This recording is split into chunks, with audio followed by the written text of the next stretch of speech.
Hey there, this is Taylor from Count, and in this video we are going to be talking about how to format your visuals. So this is going to be, again, there's a whole series of visualization videos. This is towards the end, so this will be after have already built your visual and now you want to add some sorting, maybe some styling, change the labels, that kind of stuff that goes kind of at the end of the visual. This is what this video is all about. So let's get started.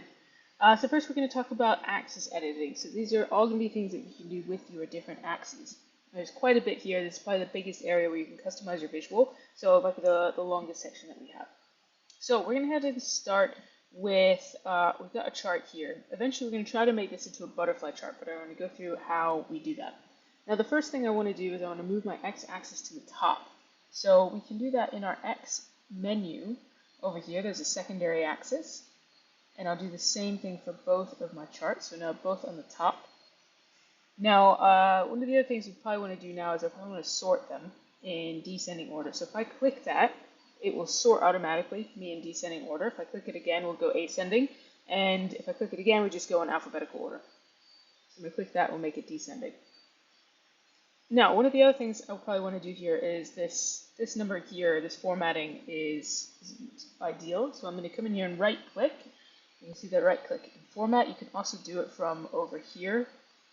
You can see the format button over here as well, but I like to do it from the chart. So if I come in here, I can have the option for axis or labels, and we'll get to labels in a minute, but basically you can format data labels and things that you have on this as well.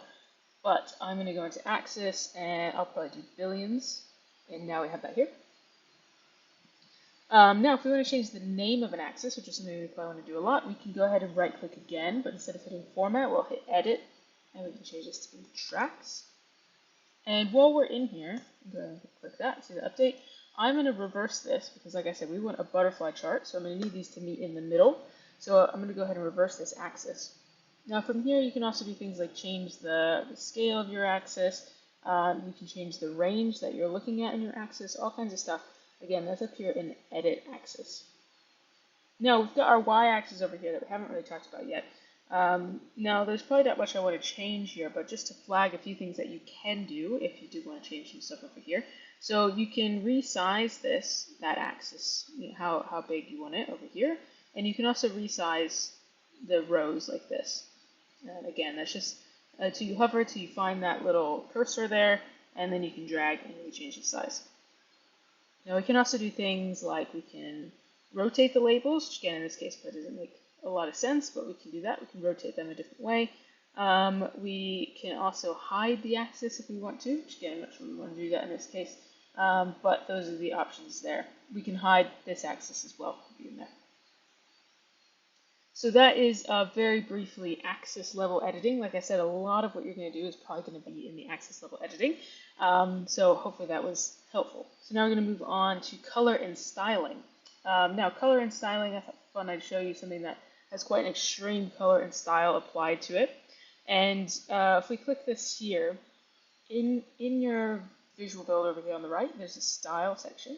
And over here we can customize loads of things. So there's grid, spine, ticks, zeros, dividers, pane, and sheet. In this case I have everything else turned off, but I have pane and sheet turned to black.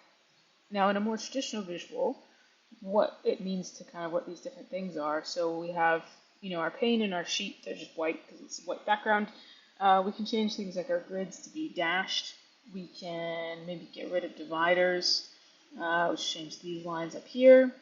Maybe we can take our spines and turn them to be a darker color, something like that. And we can do this just for X and just for Y if we want to as well. Okay, continue to build that out. So you can customize everything around this, tick marks, all that kind of stuff can be done from your style pane.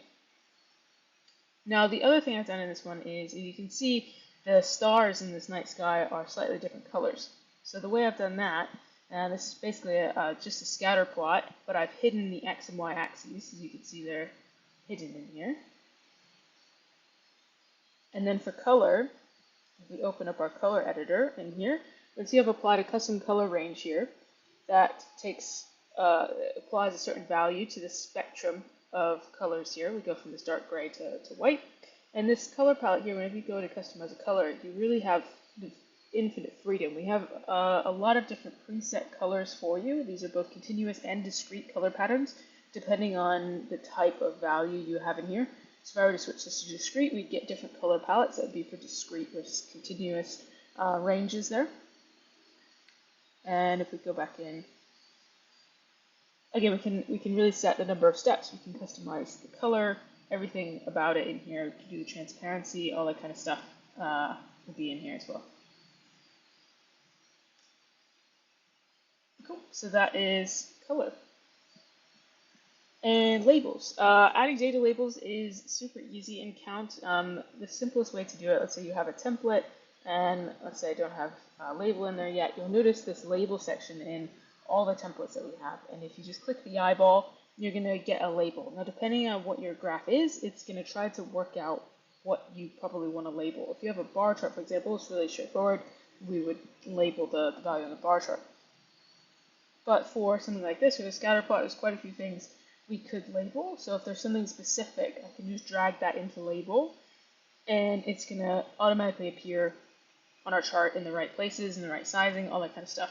Now, when I resize this visual, what values get labeled will change based on what it has space to show.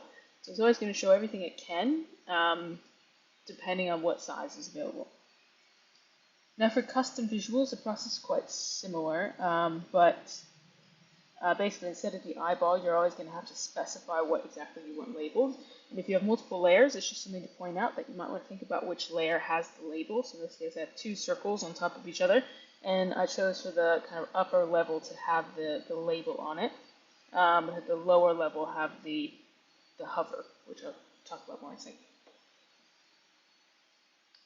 Cool. So we're going to briefly talk about legends, actually, before we go on to the next section. So you'll always have your legends showing up here on the right-hand side.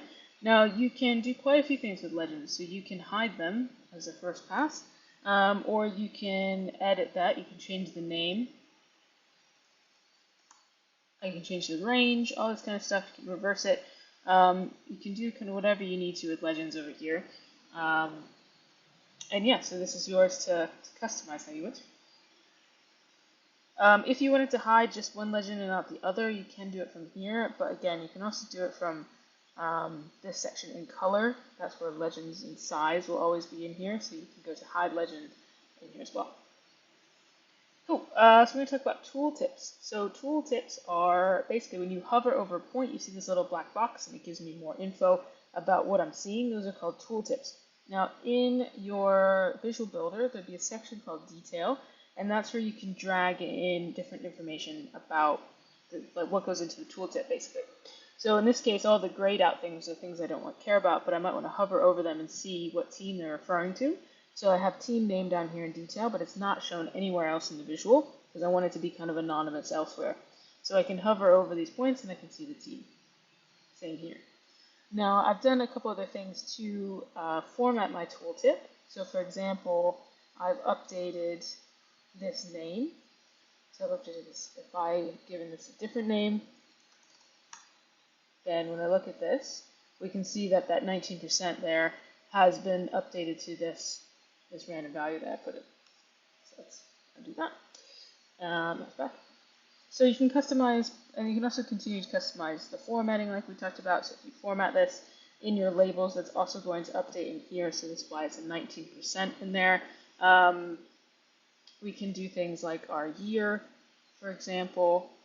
So the years, some of these have commas in them.